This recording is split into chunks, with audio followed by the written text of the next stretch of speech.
Media মাফিয়াতন্ত্রের বিরুদ্ধে কথা বলেছে, কারা এই ব্যবসায়ী মাফিয়াতন্ত্রের বিরুদ্ধে কথা বলেছে, আপনি কোন জায়গায় খুঁজে বের করেন।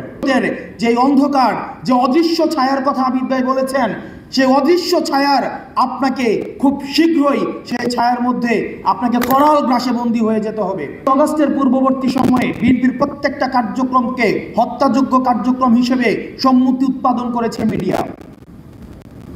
আমাদের ভুলে গেলে চলবে না। কিছুক্ষণ আগে আমি কথা বলছিলাম, আমরা একটা জেনারেশনাল একটা ফাইটের মধ্যে রয়েছি।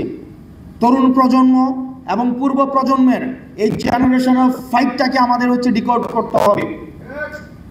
আজকে আপনারা যারা মনে করছেন এই মিডিয়ার যে ধরন, আমরা মিডিয়া বিমুখ না, আমরা মিডিয়া বিরোধী না, কিন্তু আমরা বারবার যেটা বলে এসেছি, মিডিয়াকে বস্তুনিষ্ঠ হতে হবে।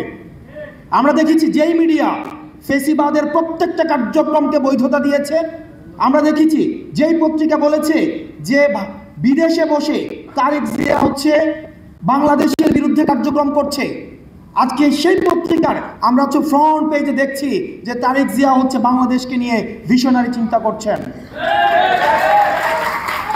আপনি যদি এই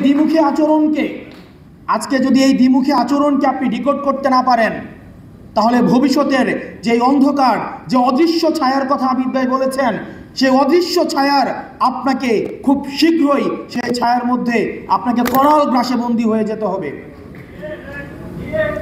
আমাদের রাজনীতি বন্দী হয়ে গিয়েছে, বন্ধক হয়ে গিয়েছে আমাদের ব্যবসায়ীদের কাছে, বসুন্ধরার কাছে।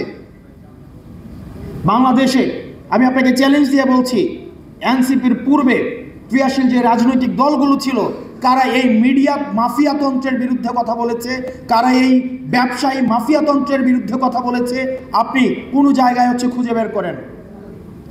রাজনীতিবিদদের হাতে থাকতে হবে। রাজনীতি যখন চলে গিয়েছে বসুন্ধরাতে, রাজনীতি যখন চলে গিয়েছে সালমান এফ রহমানের হাতে, রাজনীতি যখন চলে গিয়েছে কারওয়ান বাজারে, রাজনীতি চলে গিয়েছে যখন ইন্ডিয়াতে, তখনই যারা নীতির পথে, সত্যের পথে, গণতন্ত্রের পক্ষে থেকেছে, তাদের হত্যা করার বৈধতা উৎপাদন হয়েছে।